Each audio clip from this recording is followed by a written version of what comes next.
We proclaim our existence because our country is worth all necessary sacrifices. We cannot allow kakistocracy in Nigeria. We cannot allow kakistocracy in Nigeria. But at times, when you hear that things are bad, you need to imagine it when it is in figures. So it is important. Mine is that to thank all our leaders and all of us that are here. We need to work as a united Nigeria for the sake of Nigeria. The country is so divided. We need unity. The present government have ensured that it will remain more divided. During their opening remarks at the first national convention under the Mark Aregbesol's leadership, the national chairman, David Mark, and other top political figures declared that the party is unstoppable to participate in the 2027 elections amid the ongoing litigations.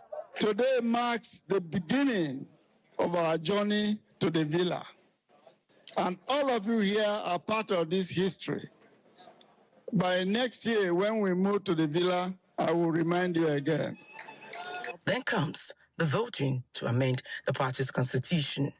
At the end of the voting, the chairman of the ADC Electoral Subcommittee and former governor of Imo State, Emeka Ihedioho, announced the result. A total of 1,576 delegates were accredited, while 11 votes were voided, as a total of 1,471 delegates voted yes to amend the constitution, representing 97%. The 99th NEC meeting of the ADC dissolved the Ralph Nwosu-led National Working Committee with immediate effect, while the David Mark-led NWC assumed full responsibility for running the affairs of the party. The resolution was ratified by the convention as party announced the expulsion of factional chairman Nafi Bala, the member representing Yagba Federal Constituency of Kogi State in the House of Representatives, Leke Abejide, Kingsley Temitope, Norman Obina, Kennedy Odion, Stella Chukuma, and 4 others for anti-party activities. Funke Ogunlulu, AIT News, Abuja. And the People's Democratic Party, PDP, has pushed back against reports of a possible alliance with the African Democratic Congress, ADC, warning that it could take legal action against those behind what it described as false claims. The party says it reacted as the speculation began to spread and gain attention ahead of 2027 general elections, stressing that it is not in talks with any political group or remains focused on rebuilding to reposition itself as a viable alternative. The national chairman of the PDP, Abdurrahman Muhammad, made this known at the inaugural National Working Committee meeting held at the party's national secretariat in Abuja. That the People's Democratic Party is not engaged in any matter or coalition discussion with the African Democratic Party, ADC, or with any other political party in Nigeria. The PDP remains strong, independent political platform with a clear vision and a credible pathway to reclaim its leadership role at the national level. The PDP remains a strong, independent political platform with a clear vision and a credible pathway to reclaiming its leadership role at national level. The PDP described its recent national convention as a turning point, saying it demonstrated order, transparency, and internal discipline as it commends security agencies for their role during the crisis, particularly in protecting party assets and restoring access to its headquarters. Building professionals are raising serious concerns over weak regulatory enforcement and poor awareness of housing policies, and they warn that these gaps continue to undermine standards and worsen challenges in Nigeria's construction sector. The issues took center stage at the annual general meeting and conference of the Nigerian Institute of Building FCT chapter, where stakeholders called for urgent reforms to strengthen compliance and restore confidence in the industry. At this gathering of professional builders in Nigeria, deliberations focused on emerging policies shaping the built environment, with stakeholders expressing concerns over their impact on industry practice and growth. Chairman of the Nigerian Institute of Building, FCT chapter, John Bawazaki, said the conference seeks to address rising concerns around policy shifts and tax reforms affecting practitioners in the sector. We feel that it is necessary for us as builders to keep ourselves abreast on the issues that have to do with our professional practice and also investment that is in the building industry. Participants also stressed the need for stronger collaboration between professional bodies and government institutions as a critical step towards closing Nigeria's infrastructure gap. I'm willing to partner with you at all times, especially for the North Central Development Commission, as we have promised Mr. President that we leave no stone unturned to ensure that we also collaborate with various associations that have to do with building, like the Federal Mortgage Bank, which we are already in talk with. Industry players maintain that enforcing regulations and deepening collaboration will be crucial to improving safety standards and driving sustainable development across Nigeria's built environment. Oebimpe Wells, AIT News, Abuja. And the federal government drive to open up roads, highways, rails and ports aimed at enhancing connectivity to major cities and towns has been described as a strategic and innovative approach that will stimulate real estate investment in Nigeria. President of Nigerian Institution of Estate Surveyors and Valuers, Victor Alunge, while addressing journalists in Umuahia, the Abia State capital, says the federal government's priority development of the Lagos-Calabar Coastal Highway and the Sokoto-Badagry Highway is a game changer. A lot that will actually happen with these infrastructure projects, and our profession will be ready to play roles more than traditional, estate surveying and valuation, custom roads. It noted that institutions will continue to partner with government and other stakeholders for the growth and sustainable development of the nation's economy. This country, what our institution is doing, we have been at the forefront of advising government on ways to make housing accessible to Nigerians. And the first thing that we have always said is, look, the Land Use Act is actually a major, it's a good document, it's a good legal framework for land ownership, and titling. But the point is, there is a need to revisit it, to look at it, and see whether it's actually working. Nigerian Institution of Estate Surveyors and Valuers kicked off its annual conference in Abia State with the theme Corridors, Connectivity and Capital, Rethinking Real Estate Development along with Hope Infrastructure Investment. The Petroleum Product Retail Outlet Owners Association of Nigeria, Petron, is supporting the call by the World Bank that the Nigerian government should consider the reinstatement of petrol import licenses to encourage multiple supply services, deepen competition, and stabilize pump prices. Speaking to the media in Abuja, the national president of Petron, Billy Gillis-Harry, noted that the reintroduction of the petrol import license will promote supply diversification, prevent monopolistic tendency, and ultimately protect petroleum products from exploitative pricing. The Petron national president was reacting to the statement made by the World Bank urging the Nigerian government to reinstate petrol import licenses to avert a potential inflation spike. Petron also noted that a sustained competition in the downstream sector can only be achieved through a combination of fuel importation and the full privatization of government-owned refineries in Port Harcourt, Warri, and Kaduna State. According to Billy Gillis-Harry, it will ensure efficiency, eliminate operational bottlenecks, and create a truly competitive supply environment. Petron reiterated its strong commitment to promoting healthy competition in Nigeria's downstream petroleum sector as a catalyst for growth, efficiency, and price stability. And now, as Nigeria hosts the 2026 International Social Security Association ISSA West Africa Technical Seminar, The Nigeria Social Insurance Trust Fund, NSITF, has assured that the nation is ready to facilitate meaningful and solution-driven discussions as part of broader efforts to strengthen social protection systems across West Africa. The agency said the seminar theme, improving inclusiveness and accessibility of social security services through effective communication, is very deliberate and not just an event, but part of a broader effort to strengthen social protection systems across West Africa.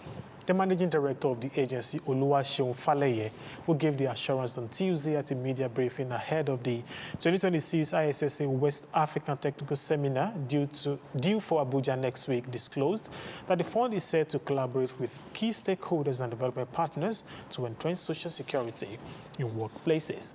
Faleye explained that Nigeria has made significant progress in strengthening its social security architecture, particularly through the Employees Compensation Scheme, expanded workplace injury coverage, stressing that they, however, recognize that coverage must be deepened, access must become simpler, and engagement with employers and workers must improve.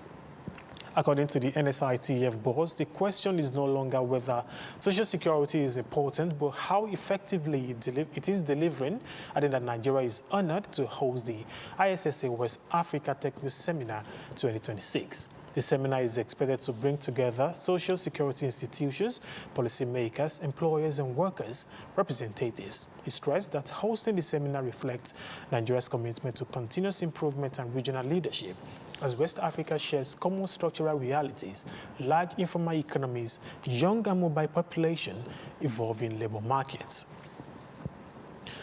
The Mandate Secretary for Education in the Federal Capital Territory, Danlami Hayo, says early exposure to entrepreneurship is seen as a strategic move towards long-term socio-economic development, necessitating practical skills and self-reliance in FCT schools to prepare the next generation of entrepreneurs. Hayo said this during a maiden edition of Stakeholders Meeting on Entrepreneurship, Science, Technology, Engineering and Mathematics for Basic Schools in the Federal Capital Territory. The management of FCT Universal Basic Education Board, Department of Science, Technology, Innovation and Entrepreneurship said entrepreneurial skills for FCT school students will not only help them to become self-sufficient, but also enable them to create employment for others. We are in the world of technology, and science and technology, we don't just depend on theories, but we have to look at the practical aspect of it, which is the greatest area when it comes to teaching basic science and technology. According to them, the effort is aimed at bringing together educators across the nation's capital to build and develop their skills for driving entrepreneurship education and innovation among the FCT students. We are trying to change the system of teaching in FCT to make sure that each child, after finishing the secondary school or junior secondary, at least have some few things that he can be able to do or create by himself so that he can depend on himself. The new methods of teachings that we are trying to put in place is to focus on demonstration methods and at the same time practicals. The acting executive chairman, FCT Universal Basic Education Board, Florence Wenegame, explains that effective entrepreneurial education is to equip both the teachers and students with the skills needed to drive positive change in the economic sector. Dimas Nanzung, AIT News, Abuja. For years, young girls in parts of Cross River State were given out in marriage, not out of love or choice, but to settle family debt. That painful reality is beginning to change as a harmful traditional practice known as money women is being dismantled, bringing hope and freedom to dozens of survivors. At National Summit on Male Feminism and Gender-Based Violence Prevention in Abuja, stakeholders shared stories not just of policy change, but of lives being rebuilt. The practice prevalent in some parts of Cross River State often saw girls married off at very young ages, sometimes even before birth, used as collateral for loans or family obligations. Founding Executive Director of the Center for Leadership, Strategy and Development, Otiv Igbozo says a major breakthrough came with the introduction of a bylaw banning the practice across affected communities. The significance of this resolution cannot be overstated. It removes one of the biggest barriers preventing survivors from regaining their freedom. Traditional leaders say the decision reflects a shift in values, acknowledging that culture must evolve to protect human dignity.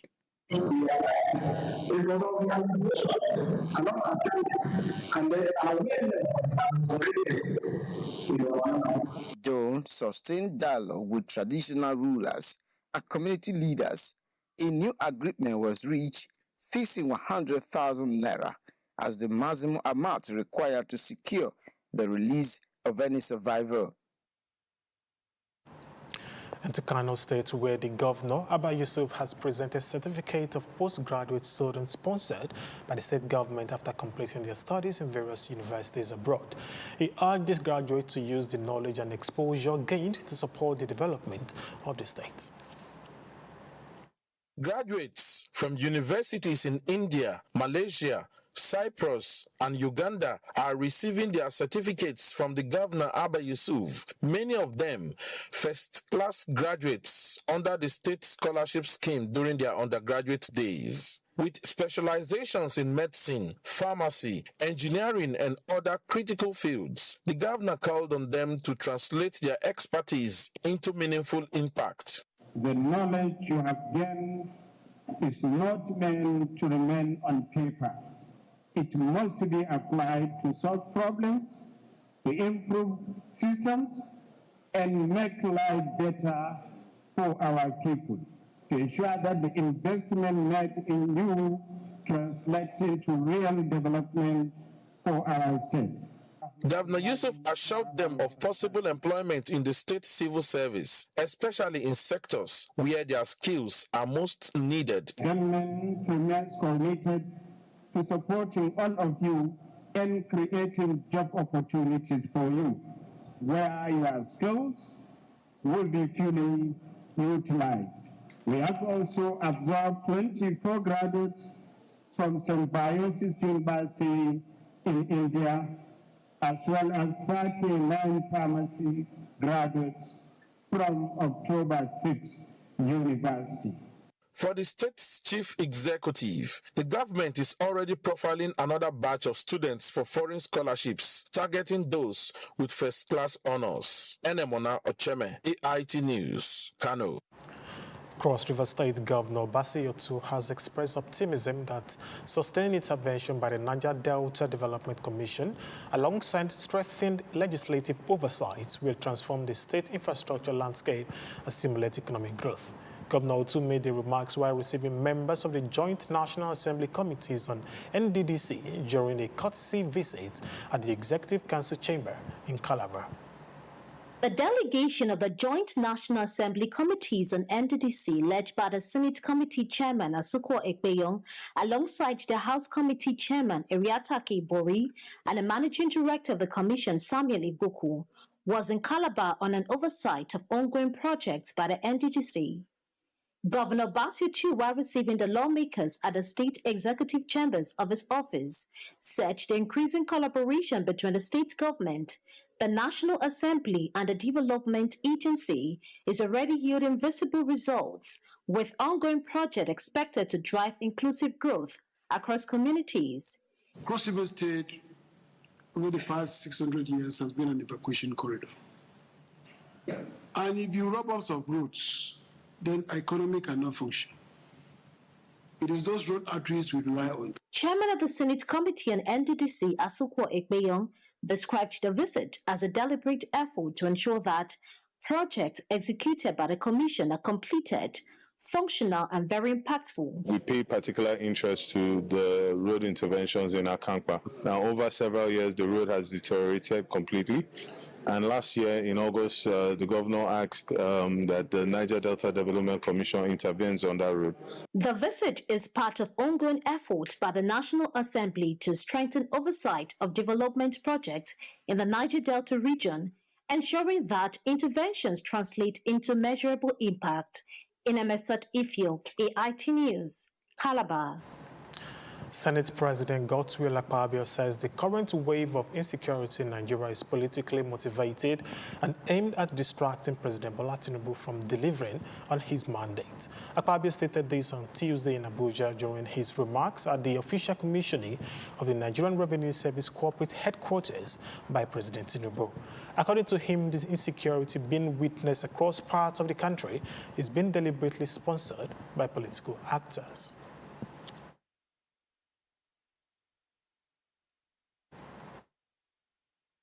Akpabio also addressed the controversy surrounding a tweet allegedly linked to the chairman of the Independent National Electoral Commission, Professor Joash Amo-Piton.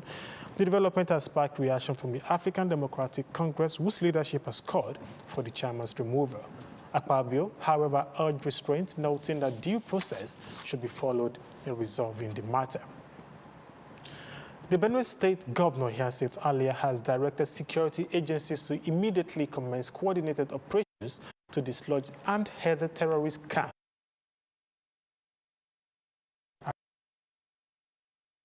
The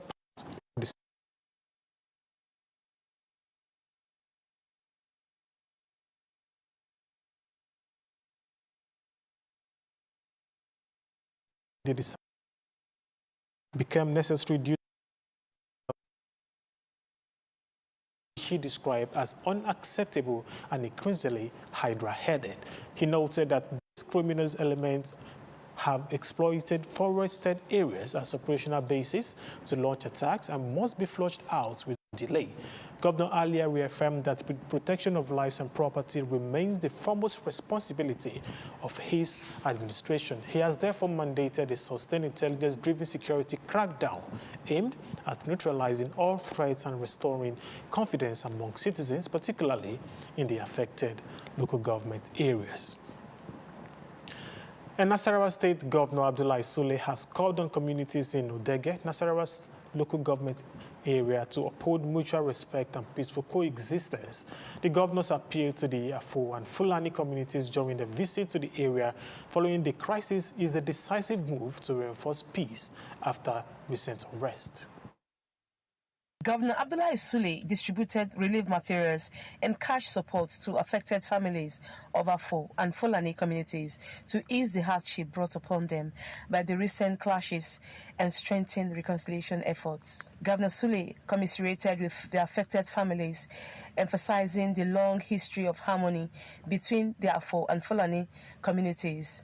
However, reminded the people to continue to respect layout boundaries in order to prevent future crises. I consider the Afo as a family and the Fulani as a family. And from what I have heard so far, you have lived centuries together. And today, just like one of you has said, is the work of Satan that came in, and that's the reason why the matter escalated to the point where there were fatalities. He praised members of both the communities for embracing peace, particularly after interventions by the Deputy Governor and security agencies. A representative of the Fulani community pledged commitment to peaceful coexistence, while former Governor Senator Abdullahi Adamu stressed that peace remains indispensable. Mwesi Shakia, AIT News, Udege, in Nasarawa. Stakeholders have called for stronger collaboration and strategic investment to harness artificial intelligence in addressing Nigeria's evolving security challenges. The call was made at a high-level donor roundtable organized by the Clean Foundation, bringing together development partners, policymakers, and security stakeholders to assess Nigeria's readiness for AI integration and explore sustainable investment opportunities. Participants at the meeting noted that Nigeria is facing increasingly complex security threats, including terrorism, organized crime, cybercrime, and communal conflicts, requiring a shift from reactive responses to proactive, using technology-driven approaches. They highlighted artificial intelligence as a key tool that can enhance security governance through predictive analysis, early warning systems, and improved response mechanisms.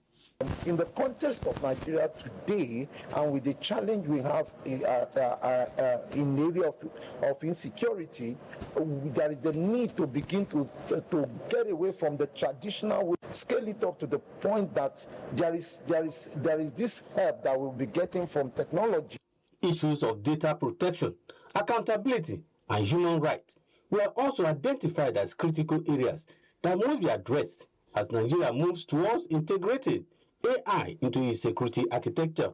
What kind of information and instruction are given to the technology? So these are still human decision making. In taking them, we must know their strengths and weaknesses. The roundtable brought together development partners, policymakers, and security stakeholders, assess Nigeria's readiness for AI integration and explore sustainable development, investment opportunities. Of Army Staff Lieutenant General Waidi Shaibu has expressed profound gratitude to President Bola Tinubu for his unwavering support to the Nigerian Army. The Army Chief attributed the success recorded in safeguarding the nation's security and territorial integrity to the support from President Tinubu. AIT's Abaji Osekwe completes the story. The Chief of Army Staff, Lieutenant General Waidi Shaibu, represented at the formal opening of the First Senior Command and Leadership Seminar 2026 at the 6th Division in Port Harcourt by the Commander of the Training and Doctrine Command, Major General Peter Mala, charged senior commanders to embrace strategic leadership, innovation, and collaboration. This seminar is routinely organized to sharpen the professional competencies of our senior commanders and enhance their readiness to confront the evolving security challenges confronting our dear nation. He thanked President Bola Tinubu for the unwavering support to the Nigerian Army and called for synergy between the Army and other security agencies. I wish to express our immense gratitude to Mr. President and Commander-in-Chief of the Armed Forces of the Federal Republic of Nigeria, President Bola Ahmed Tinubu, for his complete support to the Nigerian Army. Indeed, Mr. President's intervention has been crucial to the success achieved so far in our efforts to safeguard the nation's security and territorial integrity. The theme of the seminar is strategic leadership for effective command in an evolving security environment. Abaji Osekwe, AIT News, Port Harcourt. As efforts intensify to curb crime and criminality, as well as to ensure public safety in Osun State, the Commissioner of Police, Ibrahim Gotan, has reiterated the importance of equipping security agencies with the necessary tools to enhance rapid response and patrol operations. He stressed that effective policing requires both community support and adequate operational tools. The Commissioner of Police stated this at the presentation of 300 motorcycles donated by the Association of Local Government of Nigeria, Osun State Chapter, to security agencies held at the police headquarters in Osogbo. Each of the 30 local government procured 10 security motorcycles, bringing the total to 300 motorcycles distributed to security agencies to enhance safety across communities. Chairman of Osun Argon, Abiodun Idowu, emphasized that the intervention was made possible by the growing autonomy of local government, which allows them to respond to local needs and implement tailored solutions to security concerns. What can be achieved when governance is brought closer to the people, to the grassroots, and when local authorities are trusted with the resources? The provision of this motorcycle is therefore not only a security intervention, but also a practical demonstration of the effectiveness of local government autonomy in Nigeria.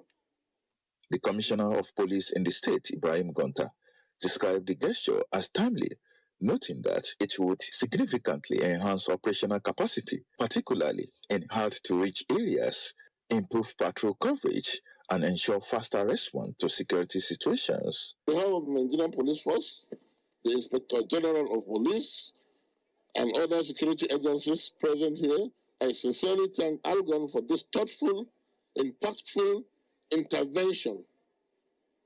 Be assured that this motorcycle will be judiciously deployed to strengthening our fight against crime and ensure that communities remain safe and secure.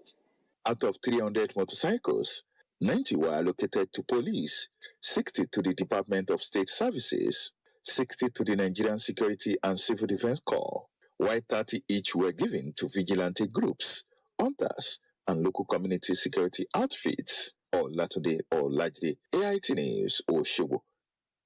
Well, you're still watching AIT Report. We'll go on a short break now. We'll be back with more stories. The stories now break online.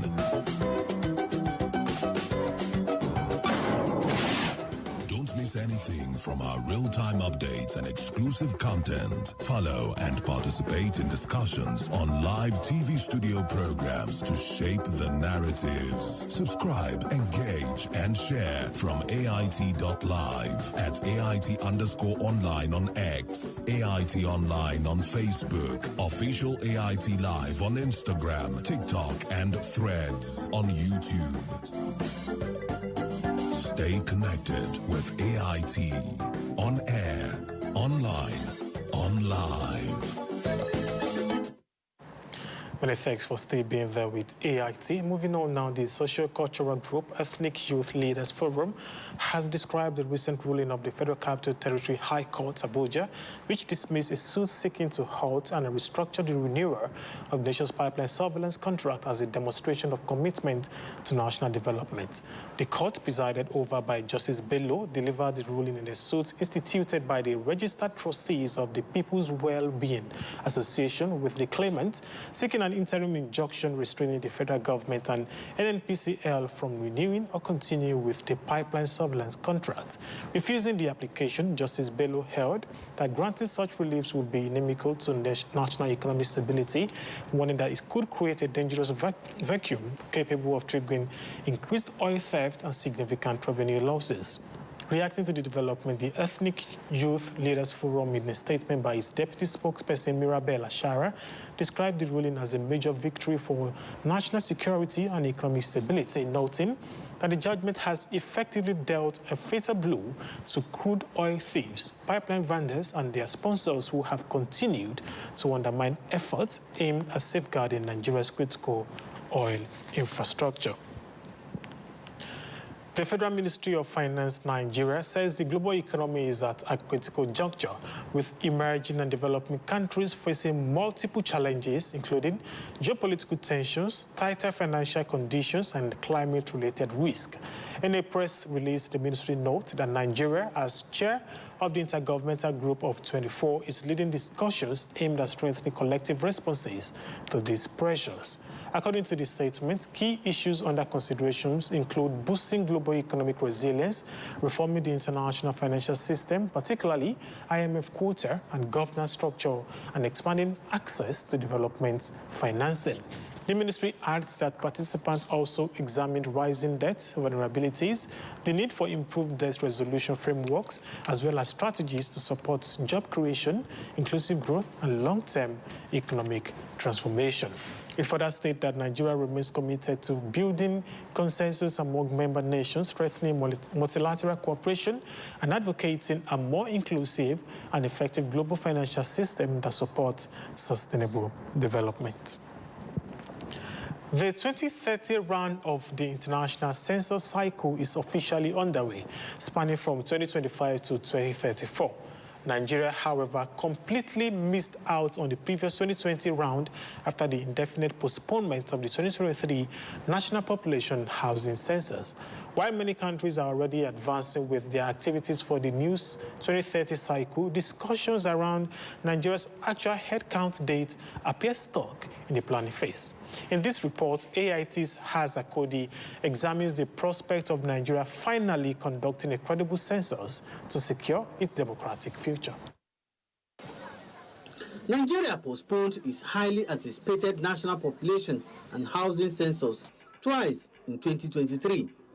Originally scheduled for March of that year, it was shifted to May before being suspended indefinitely just days before kickoff to allow the incoming administration to take the reins, despite high hopes that a new date would be proclaimed. Discussions have largely remained in a state of suspended animation. Towards 2023, we were very close to that level 3 and level 4 readiness. After the 2023 budget census attempt, new things have come up. So we are already planning again towards the next census. Nigeria last conducted a national population and housing census in 2006. Exactly 20 years later, the continent's most populous nation is still heavily reliant on estimated figures, many provided by foreign organizations, to drive its planning and development. The critical questions remains how soon the federal government will issue the required proclamation to prioritize this exercise. At the point in time, all the questionnaires were ready. The tablets procured, power banks, we demarcated the country into 630,000, about 630,000 EH. And now we are going to update all this in order to do the next census. Development experts argued that the country's most pressing challenges, from infrastructure deficits and economic pressures to population management and healthcare distribution, cannot be effectively tackled without an accurate health count. And then therefore we must act to make sure that we overcome it. The growth, the security challenges we have across the country is a product of population crisis. The significance of the demography of Nigeria is either we exploit it to have our demographic dividend or the transition where we are, if we actually... Besides the development cost, it's also the huge financial cost budgeted for the post-2023 exercise. The monies included foreign support and grants. Questions of accountability have been raised since the exercise was put on hold. But more official report has been made on the status of the census monies. And for now, the official date for the biometric head count remained out of sight. While a high-level committee was set up to review the financial and technological readiness, Nigerians are left wondering when the nation will get real value for the over 200 billion naira already sunk into the aborted 2023 preparations. Haz Akodi, AIT News, Abuja. The managing director of the Niger Delta Development Commission, NDDC, says the commission will continue to intervene on critical infrastructure to ease the pains of the people of the Niger Delta region. The managing director of the NDDC stated this during the inspection of the Akampa-Yanga-Helm section of the Odopani-Akampa-Ikom Road with members of the National Assembly Joint Committee on NDDC in Akampa local government area of Cross River State. AIT's Chibuchi Chuko completed the report. The 27.5 kilometers road spanning Akampa-Yanga-Helm section of Odopani-Akampa-Ikom Road is the only link road from the south-south to Benue State. The managing director of the NDDC, Samuel Buku, who led members of the National Assembly Joint Committee on NDDC to inspect the project, said the project was initiated to address the difficulties confronting the people of the Niger Delta region. It's a trans-regional route because it connects the south-south region to southeast to even the north-central and northeast, which has a lot of economic activities and economic benefits to the people of the Niger Delta. For goods and services to come to the Niger Delta, for it to be cheap, that means the road must be good.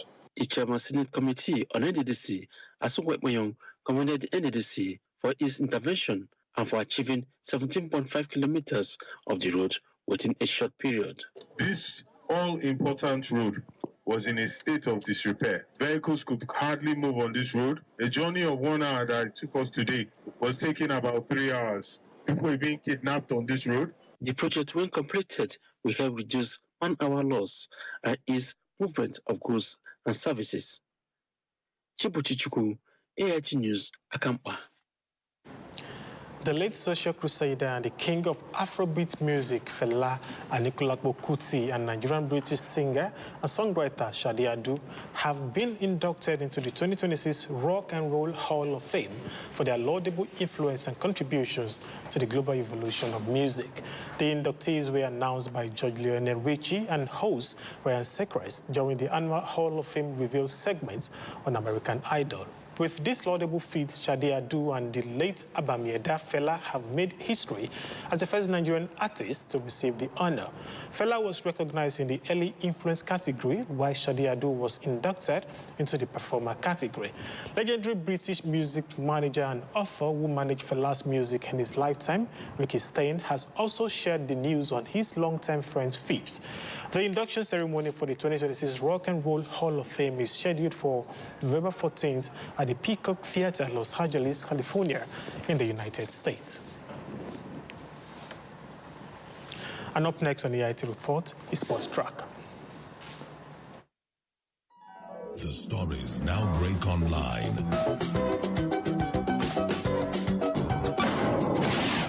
Don't miss anything from our real-time updates and exclusive content. Follow and participate in discussions on live TV studio programs to shape the narratives. Subscribe, engage, and share from AIT.live at AIT_online on X, AIT Online on Facebook, Official AIT Live on Instagram, TikTok, and Threads on YouTube. Stay connected with AIT. On air, online, on live.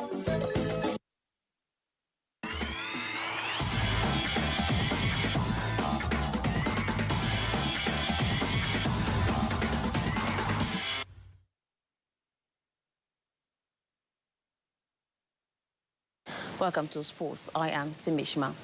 Super Eagles forward Ademola Lookman delivered another decisive moment for Atletico de Madrid, scoring in the UEFA Champions League quarter-final to reach the Final Four with a 3-2 aggregate victory against FC Barcelona. The Nigerian forward found the net in the 31st minute to revive Atletico's challenge after Barcelona overturned the host's 2-goal first-leg advantage earlier in the match.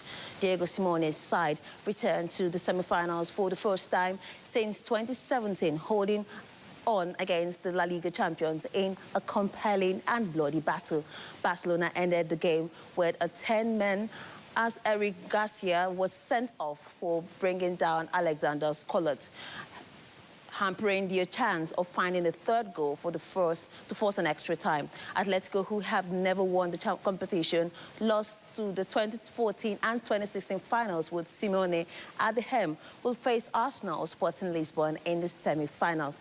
Elsewhere, as we can see on the results score sheet now, we saw that Liverpool fell to PSG. PSG made it a double against Liverpool at Anfield to end that encounter 0-4 on aggregate to progress to the semi-finals, and PSG are the current defending champion. But today it will be Bayern against Real Madrid for another very interesting semi-quarterfinal fixture right there, second leg, and Bayern is going into the encounter with an advantage, a 2-1 advantage against Real Madrid, whereas at the Emirates it will be Arsenal against Sporting CP, who will be visiting the Emirates.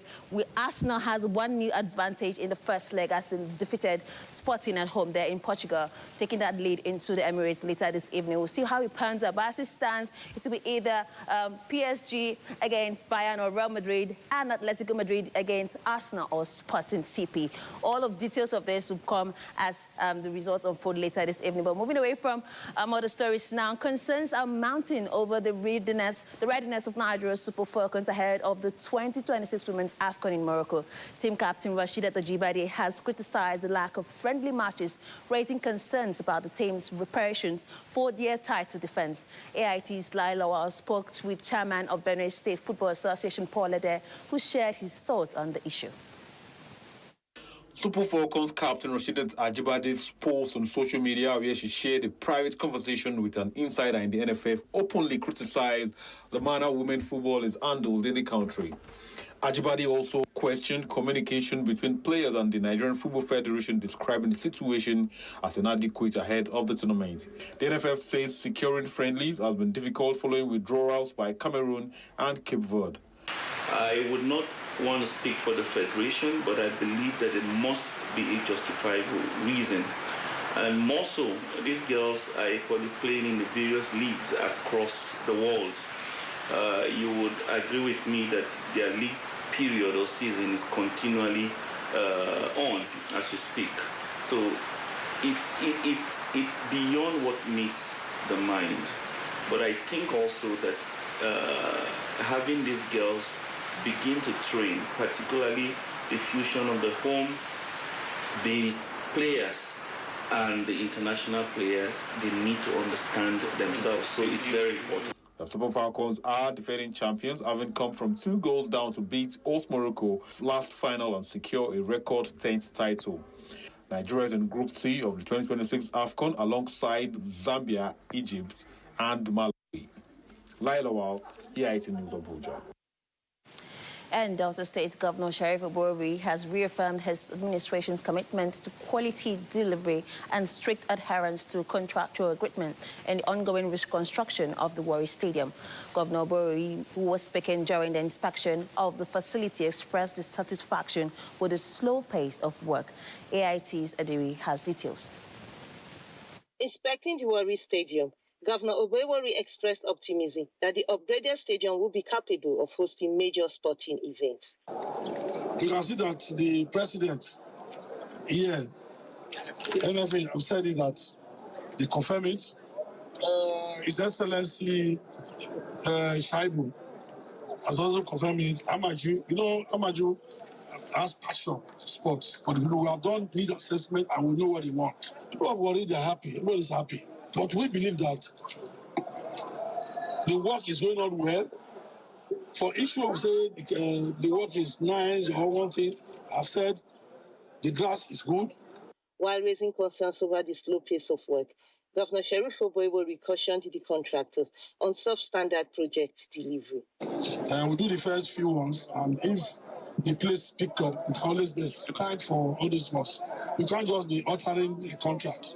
So the contract we have today, we have to stick to the contract.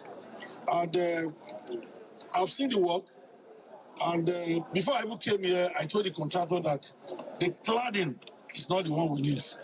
So this cladding you are seeing is a temporary one. It's going to remove all of them. The governor also revealed plans to renovate the Stephen Keshi Stadium in Nasarawa after the Warri project is completed. Ajiri Akpomeriene, AIT News, Warri. And Okoroma United of Nembe local government area in Nigeria's biggest grassroots football tournament, Bayelsa Governor Doyedere's football tournament, has emerged champion of that tournament. The Okoroma United walloped Fantu FC of Fantu by 6-0 in the Nembe local government finals to emerge as champions in an encounter decided at the Nembe City Stadium. The Nembe City Center winners took command in the early stages of the encounter as early as in the 6th minute of play, with Itaribo Okubo spearheading the attack. If you watch the first half very well, they were tense. They couldn't manage the ball. Second half, they showed their capacity. They showed that they can play. So all what we need is just to team up, add it up with a little training, and do 1 or 2 signing, and at the end, we are going to come victorious. Okoroma United smiled home with a sum of 1 million naira donated by member representing Nembe constituency, Honorable George Bra, while Fontuo got 500,000 naira for their second place effort. The next port of call for the local government finals will be at Ekeremo, as 2-time champions Crusaders FC will square up against Osamabio at Ayamasa School Field.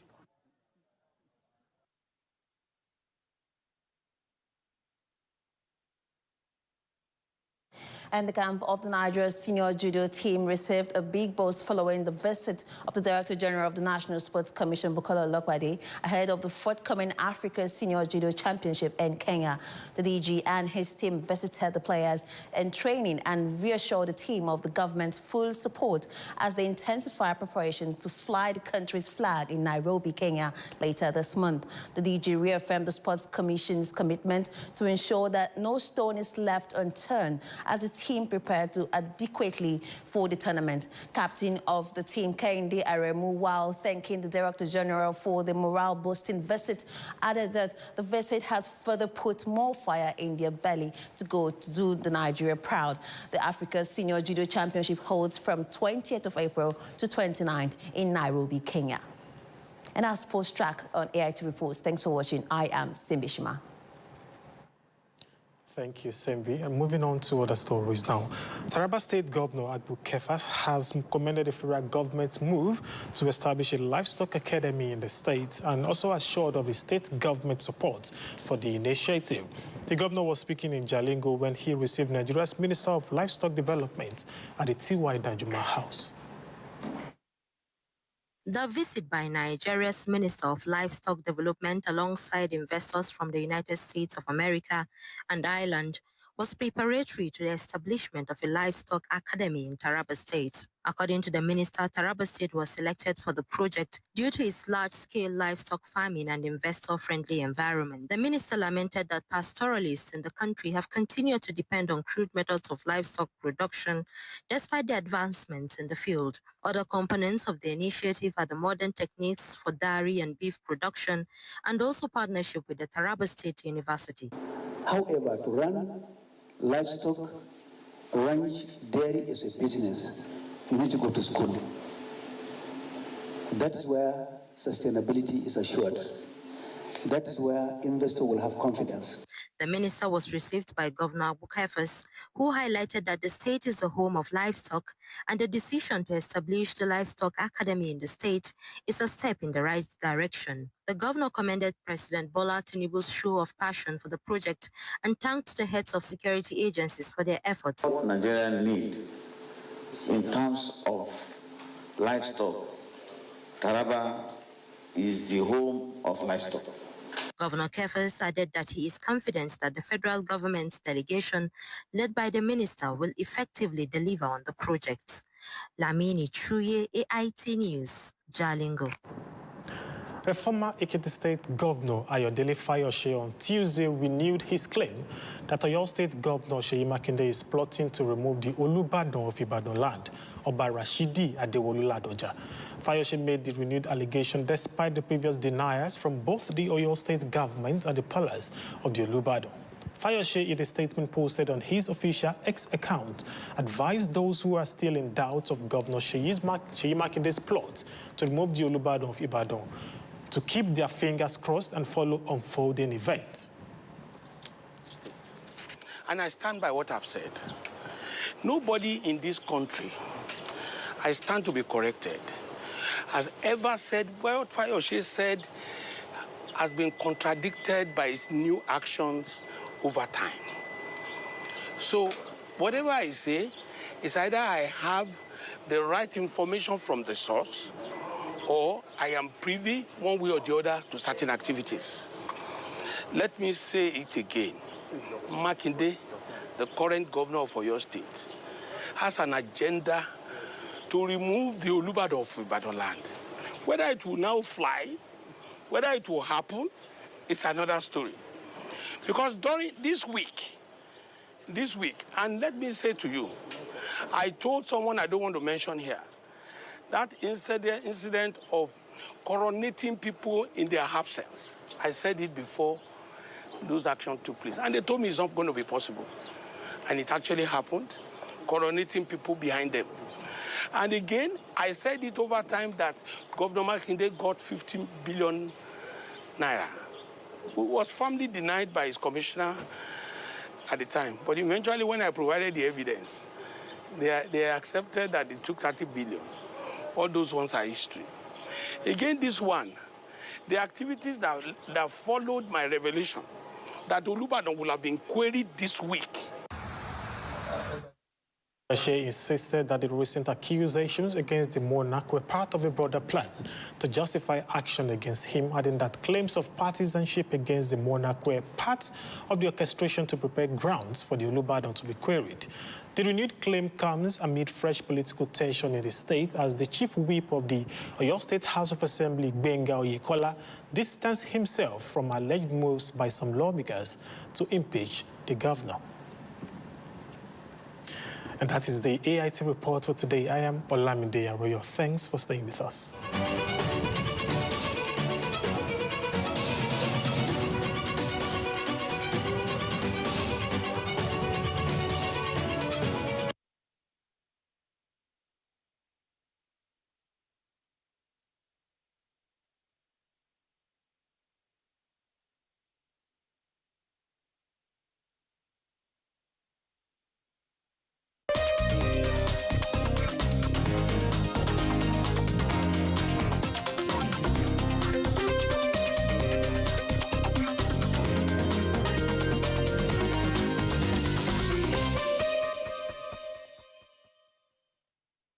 yeah. Hold on a little longer. A long vacation awaits after this project is completed. How many times have I told you, homemade? It just never sticks in your head, does it? Right now, whatever stops me from reaching my goals, I swear I'll bounce back quickly. That's because you're a force to be reckoned with.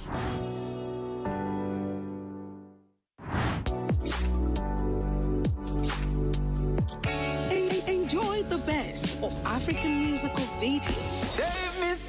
Save me from myself. Now love me, I go love. Now love us, we go love. Tell your mama I go take you to my city. We gon' fly. You telling me now? Who's that girl? Who's that girl? What's poppin'? That girl, there's no stopping. What's coming? Sweet Fanta Diallo, I know fit forget you. Hey Bezina, Uzo. Money, many people. Many people. Entertainment gists, interviews. Welcome to Shakatawa Up Close and Personal. Welcome to Shakatawa Up Close and Personal. They call me Tubaba. Keep watching Shakatawa on AIT. Also, my people, they call me FaZe. Keep watching Shakatawa on AIT Network. Keep watching Shakatawa on AIT Network. Events and party lifestyle. Thursday at 6 p.m. and Saturdays at 3:30 p.m. right here on AIT Network. Shakatawa, the home of entertainment.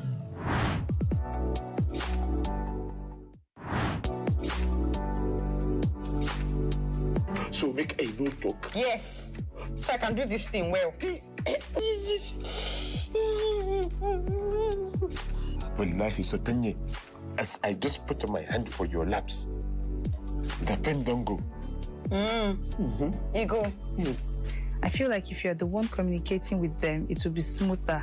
You can learn French, you know. It's not hard, though.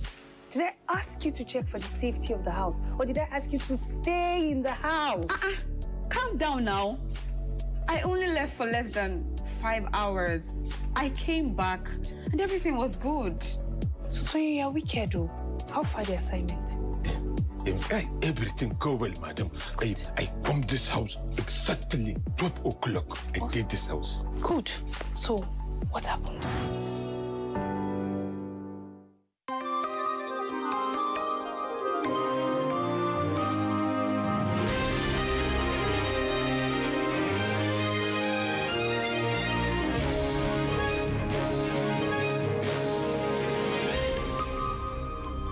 AIT, sharing the African experience. Hey, we on the move again, let's go. Bedu is on the move again, let's go. Bedu is on the move again, let's go. Let's go. Let's go. Bedu is on the move. You better tell your boys, man. Tell your family, don't forget your girlfriend. Hey, we're back with the noise, man. You know how we do, man. We gotta keep rejoicing. Well, it's about that time. Stay glued to your screen, don't touch that dial. Music, video coming your way. Fresh out the kitchen, we drop it always. Celebrity interviews coming your way. We're hanging out with music stars all day. On the red carpet, live in the studio. Somewhere, somehow, we keep it moving, yo. You know, so we get nice videos, hot tracks, sweet melodies like Nimito. Bedu is on the move again, let's go. Bedu is on the move again, let's go.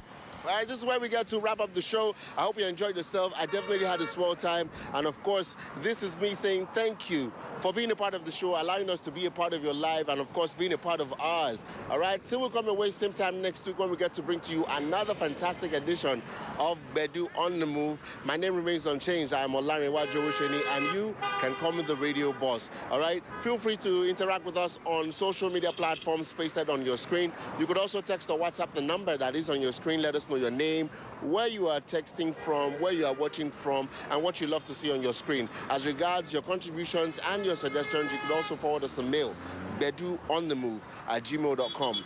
beduonthemove@gmail.com. Today we are in Lagos. Tomorrow who knows where next? We could be in your city. As long as you invite us, as long as we have a reason to be there, we are definitely going to be there. Feel free to also connect with me on Instagram, and that is at TheRadioBoss, TheRadioBoss. Remember to stay safe, be good, patronize Nigerian goods and services. That is the only way we can help our economy to grow. Remember to also put a smile on someone's face today, all right? You could actually be saving someone's life. Till I come your way, same time next week, be good. Mwah. I love you. Bye. Do it's on the move again, let's go. March may be the month of women worldwide, but somewhere it is the month women picked up their brushes, tied their gele, and painted a new future for themselves. At the heart of it all is Iwalogboeda Abolore Omotayo, the young founder of Dara Beauties, who put aspiring artists together for a one-day free transformation powered by skill, passion, and purpose.